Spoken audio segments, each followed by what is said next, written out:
takatanga chinhu ichi chizadza tiri kuita nomushorogedzi akakutaurirai kuti hatisi kumira ende tiri kutaura kuti the spirit of the Gaza revolution hatina watinombonyara kutaurira chokwadi. We are giving you the signal very soon nekuti imi maratidza kuti muri kuda majeera ende tiri kuti hapana zvatinoitwa right. Now we are now coming for you. Pound for pound. We are coming. Tokira kuona kuti murume ndeupi, murume chaichaiye ndeupi. Mnangagwa, gadzirira kwako. Izvi kwekuita gadzirira. We are now coming for you. Head on. Mira iwoni. Vana veZimbabwe, chimirira isigirao. Chisiyai kwatiri. Chisiyai kwatiri. Muriapa. Muchataurwa nakamuroye. Mahamani. The revolution is alive and kicking. Welcome to Rumbi Uncensored. It's a beautiful afternoon, and I must say to you, happy weekend. I know some of you will know very soon that is Zarina Nyanga. Emmerson Mnangagwa is overrated. I've made it very clear that the revolution is alive and kicking and it's holding the checkmate. We are about to close the game. Stick around. So you can look at the topic right there. Blood warning. Remove Mnangagwa now or join the 51 generals in the grave. We all know that ED is on panic mode because it has called an urgent meeting with the military, retired and in service. It's quite interesting days ahead. Some of you are like me, right? You are people who get upset, but then you start having grace and compassion. So Freeman is sending you a message in advance.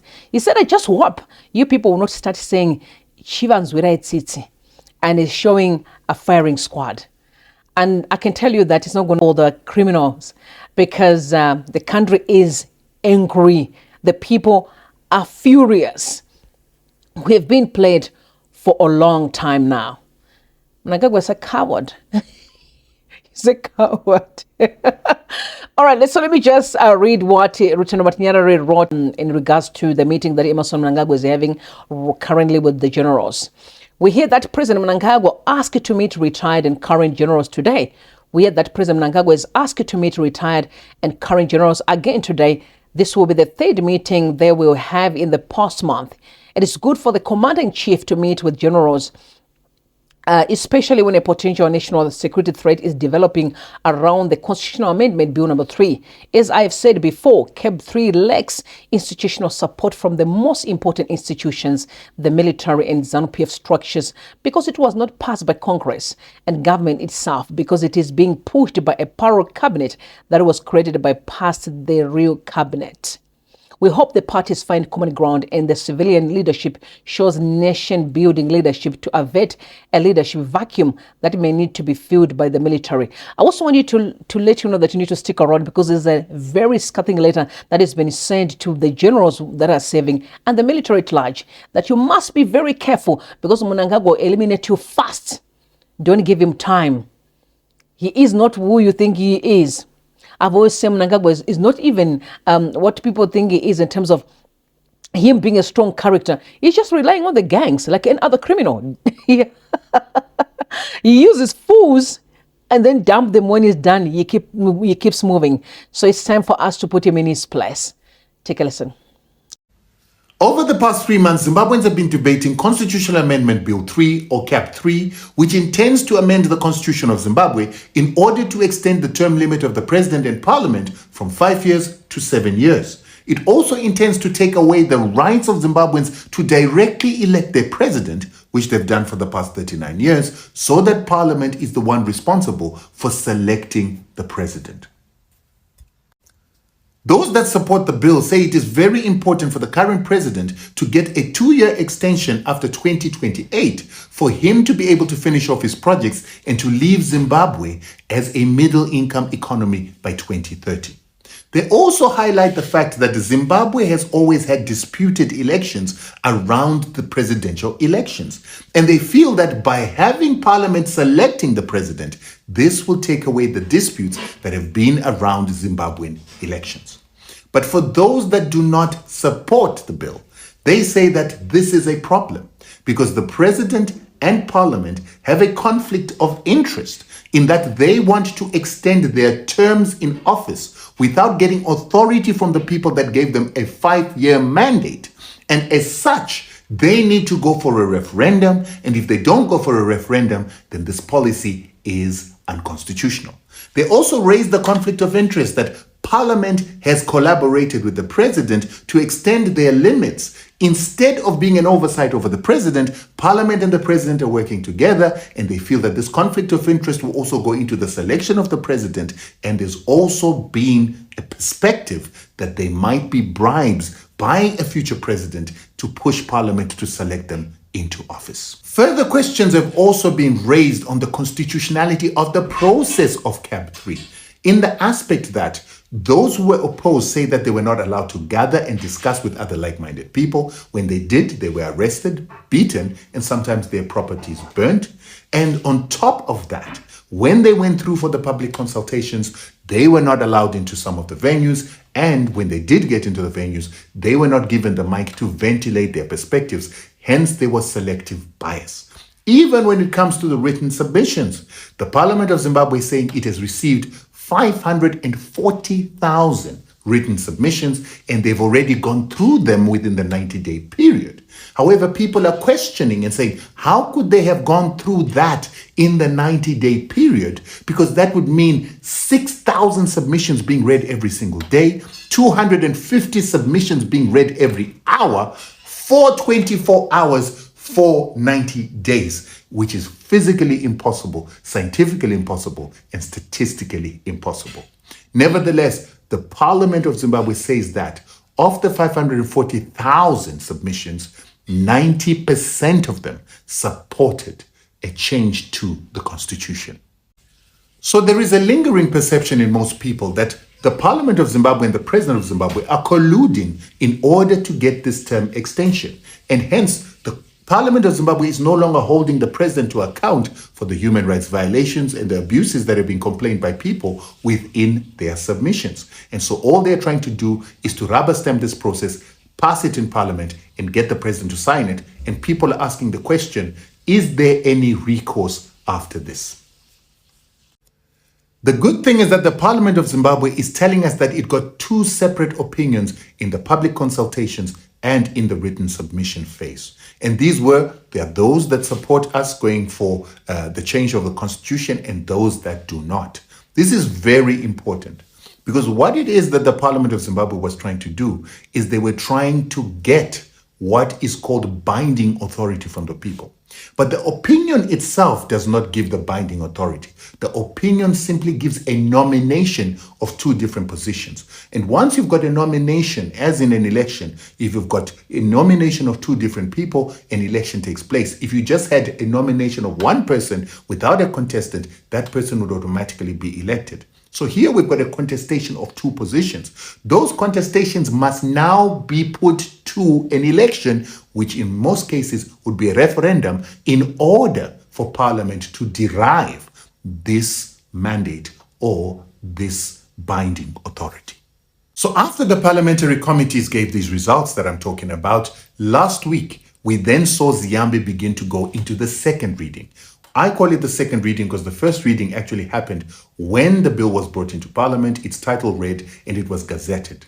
So Zimbabwe is calling it the first reading, and he says in this first reading, he is reading the title together with the principles and preamble of this bill, and this now allows a debate on the principles, the preamble, and the rationale behind the bill. So these are the kind of reasons to say it's going to bring peace into the country, it's going to allow the country to develop, and it's going to save money if we are going to have elections every 7 years. That is what the parliamentarians were supposed to debate. From there should have been another reading, what would have been called the second reading, or let's call it the third reading, that would have enabled now the parliamentarians to start debating clause by clause by clause. And from there, the parliamentary committees were supposed to then come with their findings from reading through the written submissions and the submissions that were given in the gatherings, and then they were supposed to give recommendations to the parliament. Once the parliamentary committees incorporated the ideas of people in their written submissions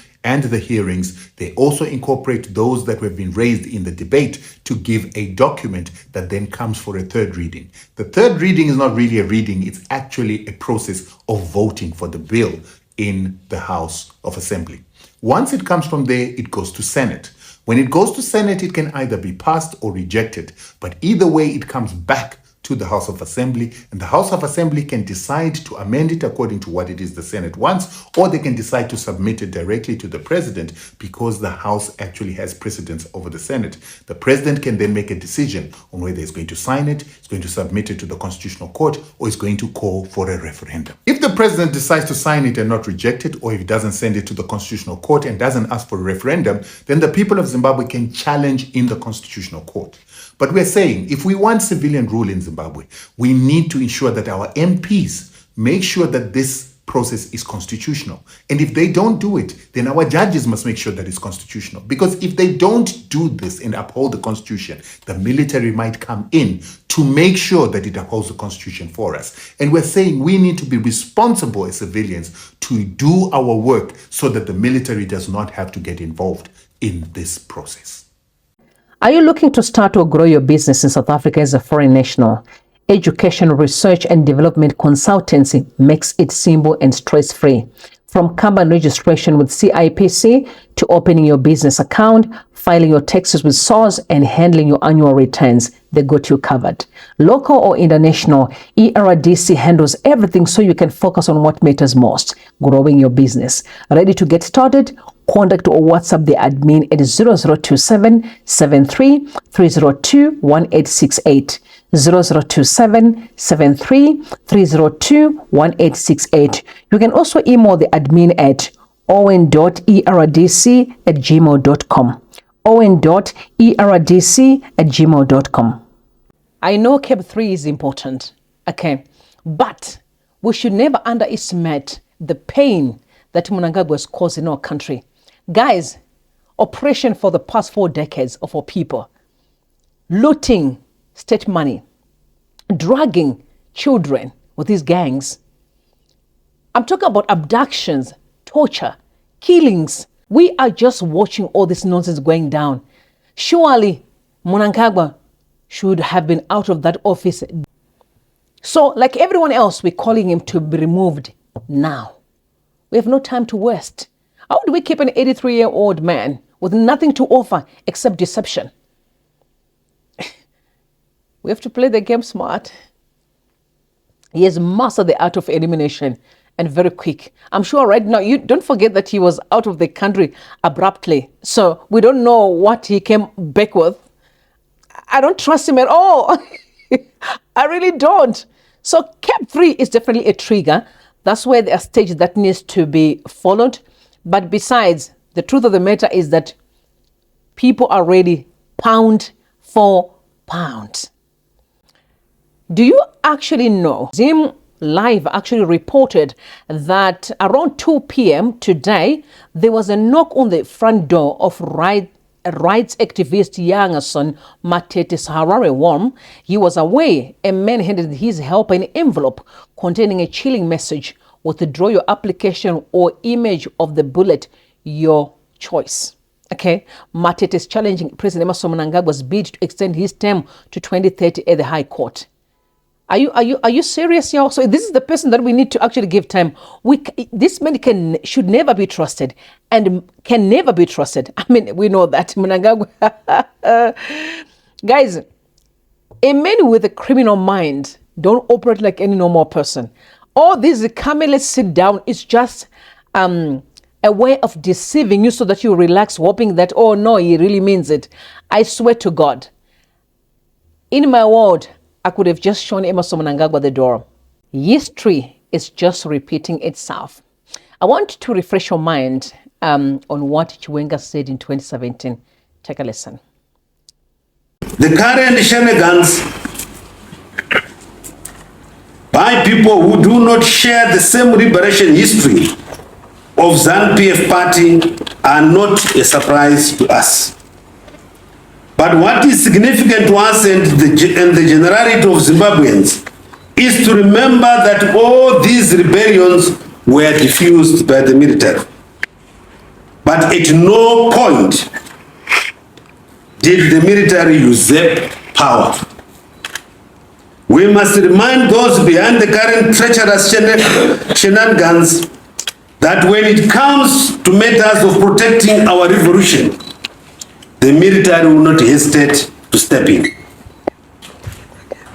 ZANU-PF standing political virtues are a product of faithful adherence to the founding values, decorum, discipline, and revolutionary protocol in the ruling party.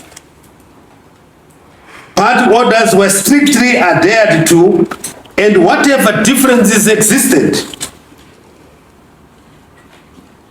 they were resolved amicably and in the ruling party's closet.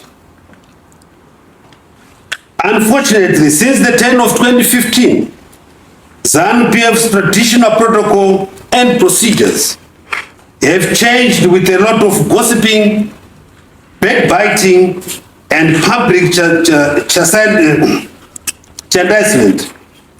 being the order of the day. Indeed, the party is undoing its legacy built over the years. Where our people may be persuaded to take what is going on in ZANU-PF as internal political matters in that party, the truth remains that ZANU-PF's conduct and behavior as a ruling party has a direct impact on the lives of every citizen. Hence, all of us, regardless of political affiliation, are affected by the party's manner of doing business. From a security point of view, we cannot ignore the experiences of countries such as Somalia, the Democratic Republic of Congo, Central African Republic, and many others in our region, where minor political differences degenerate into serious conflict that has decimated the social, political, and economic security of ordinary people. Section 212 of the Constitution of Zimbabwe mandates the Zimbabwe Defense Forces to protect Zimbabwe, its people, its national security and interest, and its territorial integrity, and to uphold this Constitution.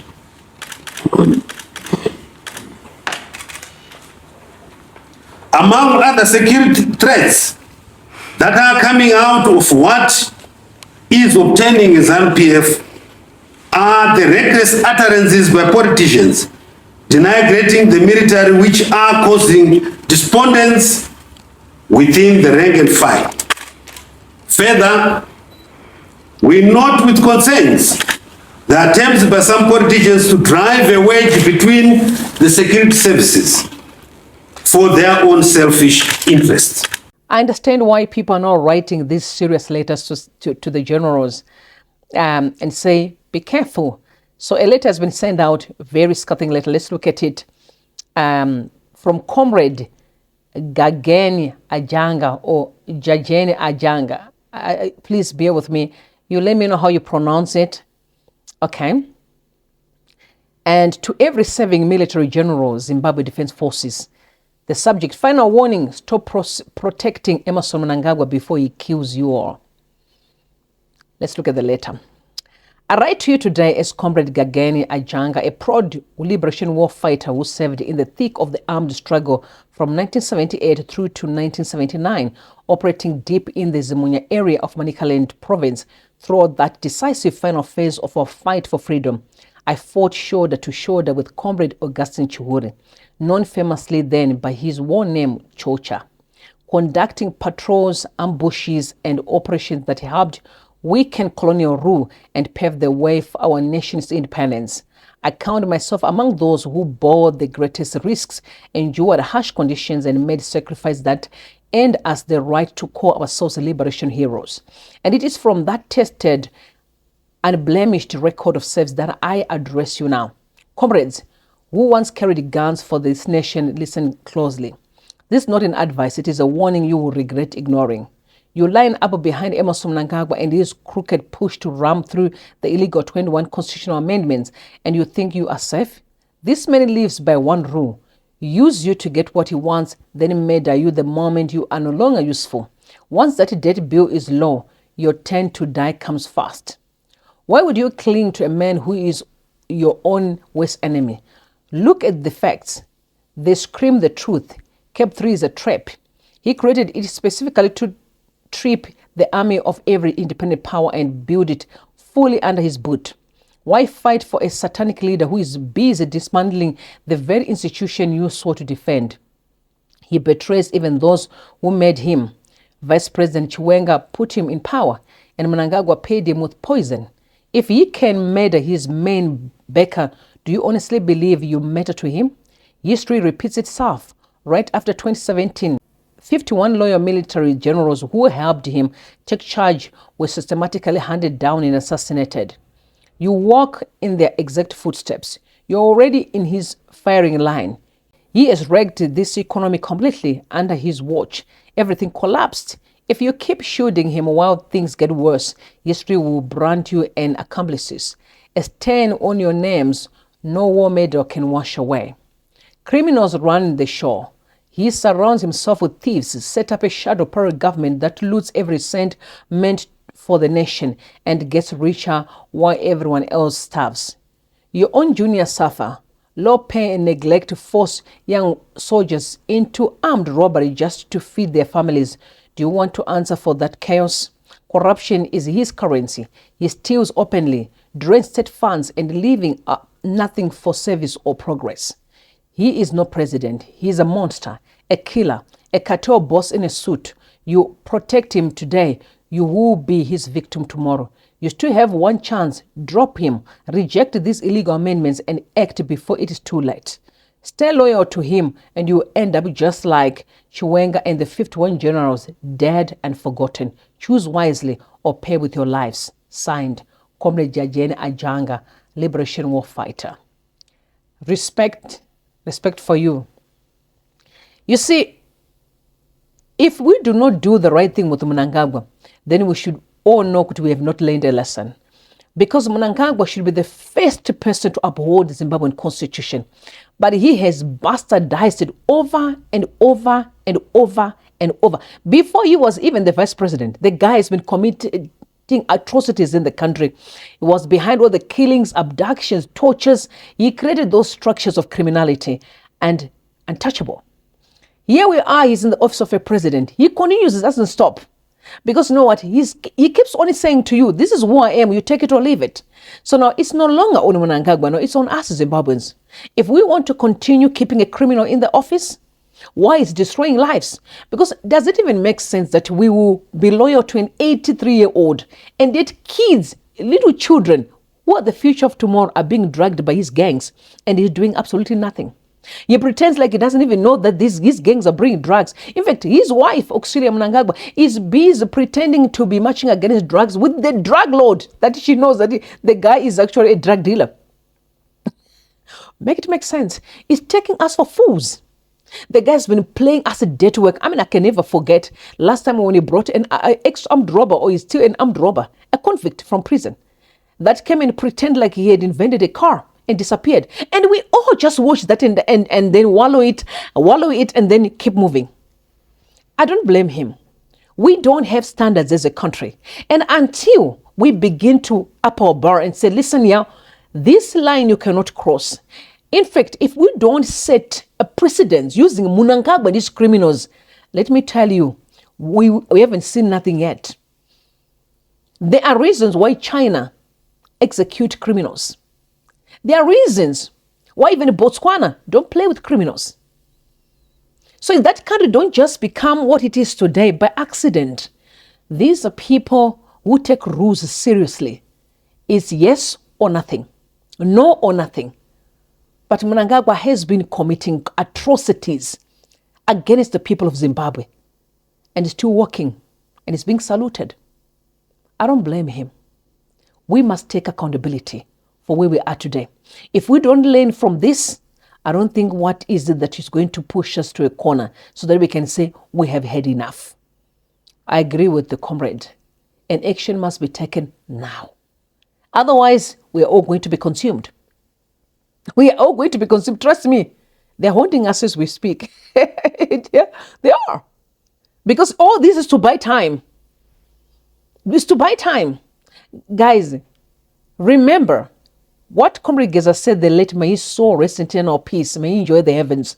What he said last year, if we could have acted immediately, would it be a different story today? We'll be talking about a different Zimbabwe today. But because we are a country that is so qualified when it comes to nursing nonsense.